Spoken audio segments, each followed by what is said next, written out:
예수님은 여러분을 사랑하십니다. 안녕하세요. 변부장에게 물어봐 TV의 변부장입니다. 오늘은 제가 외부에서 유튜브 촬영을 하려고 나왔습니다. 서울의 영등포에 있는 유창 CMI라는 회사에 왔는데 대표님과 함께 오늘 회사를 한번 둘러보도록 하겠습니다.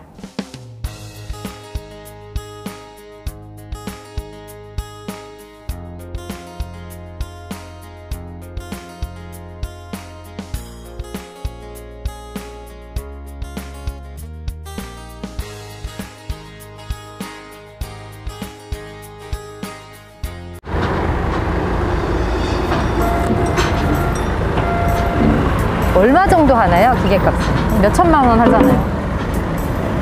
굴삭기가 아니고 저희는 뭐 부품이기 때문에. 굴삭기가 아니라 굴삭기 부품이구나. 우리 유창 CMI는 굴삭기 부품 중에서도 버켓과 투스 그리고 무한궤도 관련 부품을 취급하는 회사입니다. 무한궤도 관련된 제품들입니다. 아, 무한궤도식이에요? 예. 그러면 타이어식은 안 하는 거예요? 타이어식 장비들도 버켓을 갖고 있기 때문에 저희 고객이 되실 수도 있는데 그 정도면 그냥 뭐 되겠죠? 네. 굴삭기 보험에 크게 3가지가 있는데요. 의무적으로 가입해야 되는 굴삭기 보험도 있고 비의무적인 것도 있습니다. 그러면 가입에 필요한 서류가 어떻게 되나요? 굴삭기 보험을 가입하실 때 필요한 사항은 생각보다 되게 간단합니다. 사업자 등록증과 건설기계 등록증만 있으시면 되겠습니다.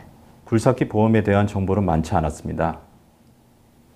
네, 맞습니다. 굴삭기 보험은 일반 보험에 속하는데요. 보험에는 또 크게 임보험과 일반 보험이라는 것이 있습니다. 임보험 같은 경우는 목적물이 사람인 경우를 뜻하고요. 예를 들어서 실비보험, 종신보험, 이런 것들, 건강보험이 이제 임보험에 속하고요. 일반 보험은 자동차 보험, 화재 보험, 이런 영업배상 보험 등 목적물이 물건인 경우를 일반 보험이라고 하는데요. 저희 주변에 보시면은 임보험을 취급하는 설계사분들이 좀 많죠. 네, 그렇기 때문에 이제 정보가 많이 노출이 되어 있기 때문에 좀 쉽게 다가오시는데 일반 보험은 취급을 하는 설계사가 별로 없고 하다 보니까 이제 정보가 별로 없습니다. 그러다 보니까 사실은 쉬운데 좀 어렵게 느껴지시는 면이 있다고 볼 수 있습니다. 굴삭기 보험에도 다양한 종류가 있나요? 굴삭기 보험은 3가지로 이제 나뉘어져 있습니다. 더 깊게 들어가면은 운전자 보험까지도 이렇게 말씀드릴 수 있겠지만 굴삭기 보험을 가입하시겠다라고 하실 때 이제 안내 드릴 수 있는 보험에는 크게 3가지가 있겠습니다. 첫째는 건설기계 영업배상 책임보험이 있겠고요. 둘째는 중장비 안전보험, 세 번째는 자동차 보험이 있겠습니다. 네, 자동차 보험은 예를 들면 굴삭기라고 한다면 타이어식 굴삭기가 구종 건설 기계로서 이제 자동차 책임보험에 의무적으로 가입해야 되는 그런 보험의 종류가 되겠고요. 나머지 무한궤도식 굴삭기 같은 경우는 중장비 안전보험이나 건설기계 영업배상보험에 이제 가입하실 수 있는데 의무사항은 아니겠습니다. 그래서 여기서 중장비 안전보험은 그 중장기 재물 자체를 보장해주고 영업배상, 배상 책임도 같이 보장해주는 그런 보험이 되겠고요. 건설기계 영업배상보험은 배상 책임, 대인 대물만 보상해주는 그런 보험이 되겠습니다. 굴삭기 사고 다 보상받을 수 있을까요? 사실 이게 가장 궁금합니다. 정말 보험 가입만 하면 다 보상받을 수 있나요? 좀 질문이 좀 애매하다는 생각이 듭니다. 다가 뭔가요? 네. 근데 이제 지금 말씀하시는 부분은 이렇게 재물이면 재물, 배상이면 배상, 또 운전하시는 분은 운전하시는 분 등 여러 가지 경우를 뜻하시는 걸로 봐지는데요. 사고의 내용에 따라서 어떤 부분은 보상이 되고 어떤 부분은 보상이 되지 않고 보험은 그렇게 생각하시면 되겠습니다. 다 보상되는 보험은 이 세상에 하나도 없습니다. 예를 들어 건설 현장에서 굴삭기 조정을 하시던 A씨가 있었습니다. 그런데 작업 중 굴삭기가 전복되는 사고를 겪게 됐는데요. 엎친 데 덮친 격으로 작업 중인 동료에게 큰 부상을 입히는 사고까지 발생했습니다. 이 경우 물적 손해, 인적 손해, 보상이 모두 가능할까요? 좀 설명이 너무나 방대해질 수 있기 때문에 여러분들에게 좀 쉽게 설명을 드리기 위해서 결론을 먼저 말씀드리겠습니다. 네, 보상이 되지 않습니다. 중장비 안전보험과 영업배상 보험은 크게 재물 보상과 이제 배상 책임 보험으로 이루어져 있습니다. 이제 지금 여쭤본 것은 운전자의 이제 상해보험과 또 그 직원, 동료분의 어떤 상해, 이 부분을 물어보신 거거든요. 그런데 아까도 제가 말씀드렸듯이 중장비 안전보험이나 영업배상 책임보험의 가입 시에는 어떤 그 굴삭기 자체 재물에 대한 손해를 보상해주고 또 이 굴삭기에 의해서 이제 피보험자의 대인이 되겠죠. 그리고 피보험자의 대물. 그러니까 우리 회사 입장으로 직원분이 운전을 하다가 타인에게 뭐 피해를 줬다거나 이랬을 때 보상을 해주는 건데 지금 이거 같은 경우는 본인 운전하시는 이 피보험자 자체에 대한 상해보험 이거 같은 경우는 보상이 되지 않습니다. 타인이 아니기 때문이죠. 그리고 동료 또한 이 회사의 타인이 아닙니다. 소속된 사람이기 때문에 예, 타인에 속하지가 않습니다. 추가로 말씀을 드리자면 중장비 안전보험에는 이 상품이 만들어질 때 종합보험으로 만들어졌기 때문에 상해특약도 만들기는 했으나 상해특약을 인수해주는 보험사가 현재 없습니다. 예, 모양적으로만 중장비 안전보험에 이 운전하시는 분의 상해특약이 들어가 있을 수는 있으나 보험 가입을 하실 때 알아보시면 이 상해특약을 가입하실 수 없다는 걸 알게 되십니다. 예, 운전하시는 분이라든지 우리 회사 직원이 다쳤을 때는 보상이 되지 않는다라는 거죠. 작업 중인 동료가 우리 회사 분이 아니라 네. 다른 회사 소속인 경우에는 그런 가능합니다. 보상이 네. 네. 우연히 거기를 그 장소에 지나시던 분이 다치시는 경우, 네, 그러실 수 있고요. 뭐 다른 회사의 차량이 서 있었는데 갑자기 중장비로 이렇게 긁었다거나 파손시켰을 때 보상이 되겠습니다. 저는 궁금한 게 그러면 이게 회사 네. 소속으로 있는 게 아니라 개인 업자가 만약에 자기 거로 운전을 하신 거였는데 그때 뭐 동료를 치거나 이랬을 때는 이 필드는 네. 그 회사에서 건설 장비들을 갖고 있는 비중보다 개인이 갖고 지입으로 들어가는 그 비중이 높기 때문에 네.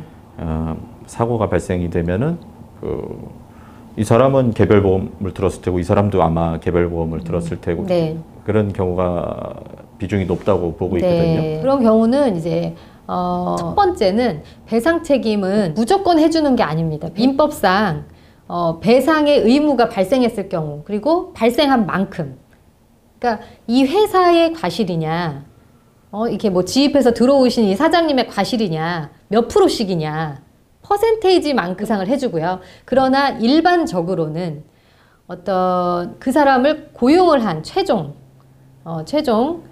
이렇게 이 회사가 이 회사의 보험으로 보장을 대부분은 해주죠.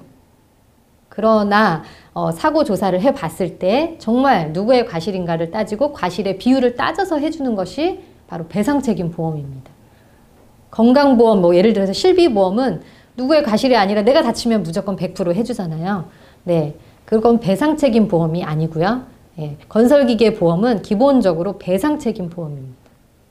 네. 그러나 재물특약은 다르죠. 예, 배상보험이 아닙니다. 예, 몇 가지 더 케이스를 여쭤보겠습니다. 치솟는 기름값을 감당하기 힘들었던 B업체는 기름값이라도 아끼자는 마음에 굴삭기를 전기식으로 개조했습니다. 하지만 아직 구조 변경 승인을 받지 않아 건설기계관리법 위반 상태였는데요. 문제는 작업 중 전선을 잘못 건드려 그만 감전사고가 일어나고 만 것입니다. 불법 개조한 중장비를 조정하다가 사고 난 경우 보상이 가능한가요? 첫째 말씀드린 거는 아까도 말씀드렸듯이 이 상해특약은 들어가지 않는다라고 말씀드렸잖아요. 그래서 그 다치신 분, 이 보험은 중장비 안전보험이나 건설기계 영업배상보험에서 보상될 게 없죠. 네. 질문이 두 가지가 좀 섞여 있는 건데요. 다만 불법 개조한 중장비로 인한 대인대물 사고가 발생할 수 있잖아요. 네. 그 다음에 재물사고. 그러면 보상이 되느냐? 그랬을 때는 불법이라는 이제 단어가 들어갔는데요. 참 좋은 질문인 것 같습니다. 네, 보험회사에서는 불법행위에 의한 사고는 보상이 되지 않습니다. 네, 그래서 불법 개조가 아니고 만약에 정당하게 개조를 해서 보험회사에 우리가 이러이러해서 개조를 했고 개조를 했을 때 증명서가 나오지 않습니까? 네, 그거를 보험회사에 제출을 하셔가지고 변경사항 고지를 하게 되셨을 시에는 그 후에 발생한 사고는 보상이 됩니다.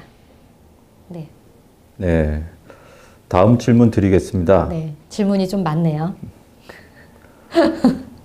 C 씨는 최근 황당한 일을 겪었습니다. 아침에 출근을 위해 세워놨던 굴삭기를 둘러보는데 뭔가 이상한 점을 느꼈습니다. 굴삭기의 버켓들과 브레이커를 모두 도난당한 것이었습니다. 곧장 112에 신고했지만 인근에 CCTV가 없어 범인을 찾긴 거의 불가능한 상황입니다. 이럴 경우 도난된 어태치먼트들에 대한 보상을 받을 수 있을까요? 네, 재물에 대한 도난이겠죠. 그렇죠? 그래서 재물에 대한 보상을 해주는 것은 중장비 안전보험이라고 아까 말씀드렸지 않습니까? 그래서 중장비 안전보험에 가입했다라고 한다면 네, 이 중장비의 도난도 보상이 됩니다. 네. 근데 이제 여러분들 중에 많이 궁금해 하시는 것 중에 이제 추가적으로 하나 더 말씀을 드리자면 도난은 되지만 그냥 자기 스스로 분실했거나 네, 그 다음에 이제 고장 난 거 있죠. 마모됐거나 이런 것들은 보상되지 않습니다. 네, 평소 궁금했던 부분들에 대해서 설명을 잘 해주셔서 제대로 이해가 됐습니다. 진짜요? 네. 다행입니다. 마지막으로 한 가지 더 질문 드려도 될까요? 네. 그래도 제가 굴삭기를 조정하다가 다친 경우에는 보상이 가능하겠죠? 네, 처음부터 지금까지 계속 상해에 대한 질문을 해주셨는데요. 이해가 안 되신 걸로 알고 있겠습니다. 그러니까 계속 같은 질문을 해주셨는데 상해에 대한 보상은 되지 않습니다. 네, 그런 경우 근데 이제 좋은 질문인 것이 가장 많이 여러분들이 궁금해하시는 내용이기 때문에 이 유창에서 이렇게 여러분들을 대신해서 질문을 해주신 거라고 생각하겠습니다. 방금 전에 제가 했던 건 이제 농담이고 좋은 질문인데요. 왜냐하면 건설기계로 이제 다치게 되시면은 일을 못 하시기 때문에 되게 중요한 부분인 것 같습니다. 네. 그러니까 오늘 이 영상을 보시고 여러분들은 이 건설기계 보험, 그 다음에 중장비 보험, 이런 데서는 신체 사고라든지 인수를 안 해주기 때문에 미리 이 중장비를 가지고 운전을 하시는 이런 분들 같은 경우는 상해보험에 좀 가입들을 좀 미리 해놓으시는 게 좋겠습니다. 실비보험이라든지 그냥 상해보험이라든지 이런 거요. 근데 이제 이것도 직업 급수에 따라서 보험회사가 인수를 하기 때문에 안타깝게도 이렇게 가입 금액은 되게 적습니다. 그러니까 가입 금액이 적으니까 보험회사 여러 군데 통해 가지고 좀 상해 사망 보험금이라든지 상해 후유장애 같은 경우를 미리미리 좀 준비를 해 두실 필요가 있겠습니다. 네. 네, 그렇군요. 역시 네. 일반적인 자동차 보험과는 다르네요. 네. 마지막으로 우리 굴삭기 보험을 가입하셔야 하는 분들께 추가로 더 알려드릴 사항이 있을까요? 네, 중요한 부분이기도 하고 마무리이기도 하죠. 실제 사고가 발생했을 때 당황하기 쉽습니다. 네, 절대 당황하지 마시고요. 그 현장에 사진을 촬영해 놓으시고 영상을 촬영해 놓으시고요. 그리고 만약에 도난이 발생했을 때도 경찰에 신고를 하시고 이렇게 해서 충분히 증거를 이렇게 확보하신 후에 보험회사 콜센터에 전화로 접수를 하게 되어 있습니다. 일반 보험은 보험사마다 살짝 차이가 날 수는 있지만 대부분 전화 접수로 이렇게 접수를 하게 되어 있습니다. 그러니까 사고가 나시면 증거 접수를 한 후에 전화로 콜센터에 전화를 하셔가지고 접수를 하시면요. 한 2, 3일 이내는 보통 이제 담당자가 배정이 돼서요. 여러분들에게 자세하게 안내를 해드릴 거고 이제 사고 조사를 나가서 그 후에 이제 보험금 지급이 이제 결정이 되겠습니다. 보험에 대한 궁금증과 또 사고 접수하는 방법까지 이렇게 안내를 드렸는데요. 조금이라도 도움이 되셨기를 바랍니다. 예, 오늘 설계사님 덕분에 굴삭기 보험의 주요 쟁점들을 잘 이해할 수 있는 유익한 시간을 가졌습니다. 시간 내주셔서 감사합니다. 네, 감사합니다.